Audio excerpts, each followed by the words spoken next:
салом дӯстон, билохир бозии принсипиалии мунтахаби Тоҷикистон бо дастаи Қирғизистон баргузор шуд. Рақобати ин дастаҳо дар ҳоле доир гардид, ки вазъияти берун аз майдонӣ ҳам ба он таъсир дошт. То андозае ҳар бозингар фишорро эҳсос мекард. Ин ба футболбозони ҳардуи ҷониб рабт дошт. Аз ин рӯ дар рафти бозӣ қоидавайронкуниҳои зиёд ба чашм мерасиданд. Се корти сурх бозгӯи ҳамин гуфтаҳоянд. Натиҷаи ниҳоии ғалабаи Тоҷикистон аст, аммо аз он болида наметавонем. Барои чӣ? Имрӯз ман кӯшиш мекунам мавқеи худро баён дорам.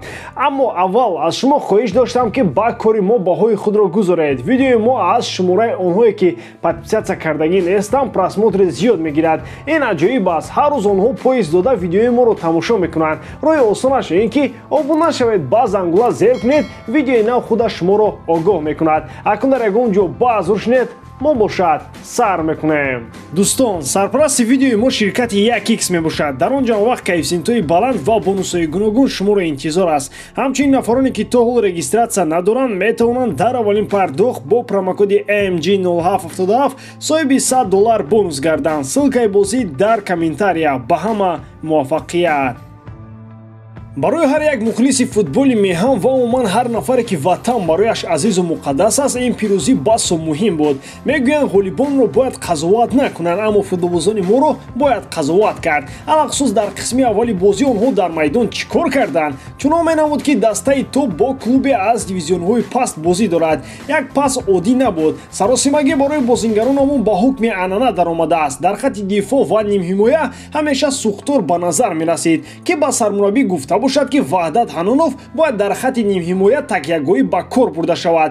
ҷои ӯ хатти дифоъ аст. Агар Ваҳдат дар мавқеи ҳимоятгари марказӣ беҳтарин бошад, пас бояд ҳамон ҷо бозӣ кунад. Истифода накардани ӯ дар мавқеи асосияш тир задан ба пои худ аст. Дар хатти нимҳимояи дифоӣ то ҳол мисли Нуриддин Даврунов ягон бозингари дигар пайдо нашудааст. Агар Нуриддин барои ким кадом ҳолатҳои пасипардагӣ даъват нашавад, пас ҳадди аққал дар ин мавқеъ Амирбек Ҷурабоев лозим аст. Алишер ва Эҳсон бояд озод бозӣ кунанд ва ба корашон созмон додани ҳамла бошад. Ба рисолати асосии худ машғул шаванд. Хулас, дар нимаи якум аз хатти нимҳимоя ва дифоии мо бозингарони қирғиз чун оби равон гузашта. Бахти мо хеле баланд будааст, ки дар нимаи якуми бозӣ гол нахӯрдем. Раҳмат ба Рустам Ятимов. Хуб, ки Манчер Сафаров корти сурх гирифт, вагарна сармураббӣ Ваҳдатро ба хатти дифоъ бар намегардонд. Дар қисми дуввум бозиамон беҳтар шуд. Инҷо бояд ба фоидаи сармураббӣ чанд ҳарф гӯем. Ӯ иштибоҳи худро дарк кард ва мавқеи бозингаронро иваз намуд. Даврон Эргашев аз майдон гирифта шуд. Фирдавс Шақалов ба канори рост баромад ва Ваҳдат ба маркази хатти дифоъ омад. Якбора эҳсос шуд, ки бозиамон ба фарқ аз нимаи аввал хеле беҳтар гардидааст. Голи ягонае аз пеналти задаамон ҷои сеюмро дар мусобиқаи ҷоми Наврӯз насиби мо кард. Корти сурхи рақиб, пеналтии Рустам Ятимов ва Ваҳдат Ҳанонов ин навбат моро наҷот доданду пирӯз карданд. Давоми набард дар марҳилаи интихоби ҷоми Осиё иттифоқ меафтад.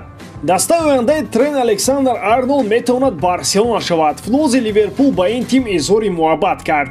дастаи дигари дӯстдоштаи ман ғайр аз Ливерпул бешаку шубҳа Барселона мебошад. Ман эҳсос мекунам, ки ҳамаи он муқаддасоте, ки дар клуби мо ҳастанд, дар Барса ҳам ба чашм мерасанд. Онҳо ҳам бозингаронро тавассути академия ба дастаи якум овардан дӯст медоранд, яъне ба бозингарони худӣ таваҷҷӯҳи хос доранд. Ман аз кӯдакиам бозиҳои Мессиро тамошо мекардам. Барои ман Барселона бо Месси, Хави, Иньеста ва Этуо хеле писанд буд. Ман ягон маротиба дар бораи рафтан аз Ливерпул андеша накардам ва нахоҳам кард. Ман даста мухлисон ва шаҳрро дӯст медорам. Агар моро дар бораи беҳтарин футболбоз суол кунанд ва интихоб аз байни Месси ва Роналдо бошад, ман Мессиро интихоб хоҳам кард, гуфт ҳимоятгари Ливерпул.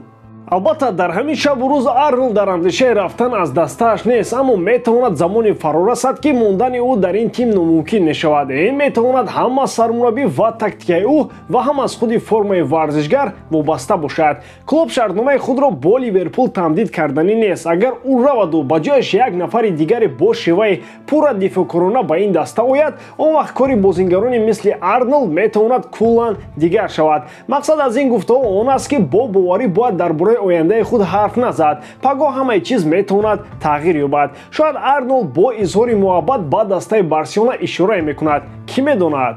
дастаи Манчестер Юнайтед дар ҷустуҷӯи ҳамлагари марказӣ аст. ҳамлагаре ки ба муддати солҳои тӯлонӣ мавқеи рақами 9-ро гирифта дифоъгарони рақибро ба ларза медарорад. Чунин футболбозро роҳбарияти Манчестер Юнайтед дар симои сирф англисии Кейн мебинанд. ҳамлагари дастаи Тоттенхем ва мунтахаби Англия баъд аз чанд мушкилӣ дар оғози мавсим айни ҳол боз ба яке аз беҳтаринҳо табдил ёфтааст ва пайваста ҳам гол мезанаду ҳам асист анҷом медиҳад. Манчестер Юнайтед дар талоши ҷалби ин бозингар хоҳад шуд. гуфта мешавад ки тобистони соли ҷорӣ манкуниянҳо ба ҳамаи роҳҳо ва усулҳо ва бо дилхоҳ маблағ бояд Кейнро ба ҳайат шомил кунанд. нархи ин трансфер метавонад беш аз 100 миллион евро бошад. тобистони соли гузашта МЮ яке аз талабгорони асосии Кейн ба ҳисоб мерафт, вале бо сабаби харид кардани Санчо ва пас он ҷалби Роналду ба даста ин трансфер номумкин шуд. тобистони соли ҷорӣ бошад, кӯшишҳои навбати Манчестер Юнайтед дар ин ҷода боз бештар хоҳанд шуд. дар бозори трансферӣ яке аз вазифаҳои асосии МЮ ҷалби Кейн хоҳад буд. гап сари он аст ки дастаи дигари шаҳри Манчестер ҳам аз мақсадҳои харидории хари рӯй нагардонида аст. Сити дар бозори хариду фурӯш метавонад ба рақиби асосии МЮ табдил ёбад. қарордоди кунунии Кейн бо Тоттенхем то тобистони соли 2024 амал хоҳад кард. президенти дастаи шаҳри Лондон Даниэл Леви метавонад яке аз сабабҳои дигари нарафтани Кейн аз тим то анҷоми шартномааш шавад. дар бархе аз қитъаҳои олам даври интихобии ҷоми ҷаҳон аллакай дар ҳоли анҷомёбист. дар бархе аз қураҳо танҳо бозиҳои гузаришӣ боқӣ мондаанду халос. биёед аз қураи худ аз Осиё шурӯъ кунем. бозиҳои даври даҳуми марҳилаи интихобӣ ба анҷом расиданд. 5 дастаи Осиё пешакӣ маълум буданд. қатар ҳамчун мезбон ва тимҳои миллии Ҷопон, Арабистони Саудӣ, Эрон ва Кореяи Ҷанубӣ рохатро қабл аз муҳлат гирифтанд. танҳо як чиз номоян буд. барои роҳ ёфтан ба бозии гузаришии байниқитавӣ бо дастаи азм Амрикои Ҷанубӣ бар зидди Австралия кадом даста бозӣ хоҳад кард? Ироқ ва Амма имконият доштанд. мунтахаби Аморати Муттаҳидаи Араб қаҳрамонона бар Кореяи Ҷанубӣ дастболо шуда бо Австралия акнун бозӣ хоҳад кард. дар Африқо гапи асосӣ дар он буд ки аз байни Салоҳ ва Мане рохати мундиалро кӣ мегирад. бозӣ ба мисли финали ҷоми миллатҳои Африқо то пеналтиҳо расид. мухлисони кишвари Сенегал аз аввал то охир бо лазерҳо ба рӯи бозингарони мисрӣ рӯшанӣ мекарданд. ин кор дар пеналтиҳо ҳам идома ёфт. ин навбат ҳам Сенегал ғолиб шуд. Салоҳ дар қатори он нафароне шуд ки пеналтиро бо гол анҷом дода натавонист. ӯро дар мундиал намебинем. нигерия бо пируанҳои зебои худ ба Қатар намеравад. мунтахаби Гана бо шарофати голи дар сафарзадаи Томас Парти иштирокчии ҷоми ҷаҳон шуд. Марокаш, Тунис ва Камерун ҳам ба ҷоми ҷаҳон мераванд. дар аврупо португалиҳо бо боварии Том Македонияро бо шарофати дубли Фернандеш мағлуб карда рохати ҷоми ҷаҳонро моли худ карданд. Полша ва Левандовски ҳам ба мундиал мераванд. ин даста бар Шветсия бо ҳисоби 2-0 дастболо шуд. дар Амрикои Ҷанубӣ 4 рохати мустақим маълум буданд. Аргентина, Бразилия, Эквадор ва Уругвай онҳоро моли худ карданд. Перу, Колумбия ва Чили барои рохати бозии гузаришӣ мубориза мебаранд. аз Амрикои Шимолӣ дастаи Канада ба мундиал аввалин шуда баромад. ҳамин тариқ аз 32 рохат 27 даста аллакай рохатро дар даст доранд. Роналду ва Месси ба чемпионати ҷаҳони панҷум мераванд. онҳо аз соли 2006 то инҷониб паёпай дар мундиал ширкат мекунанд. шояд ин ҷоми ҷаҳон барояшон рақси охирин хоҳад буд. шумо дар ин бора чӣ мегӯед дӯстон? ҳатман фикрҳои худро дар комментария нависед. ба ҳамин тамом бори дорам ки эҷодкории ман ба шумо писанд меояд. лайк, комментария ва дар канал обуна шуданро аз ёд набароред. бо шумо мисли ҳар вақта Муҳаммад Гаиров. хай бародарон, то боздид.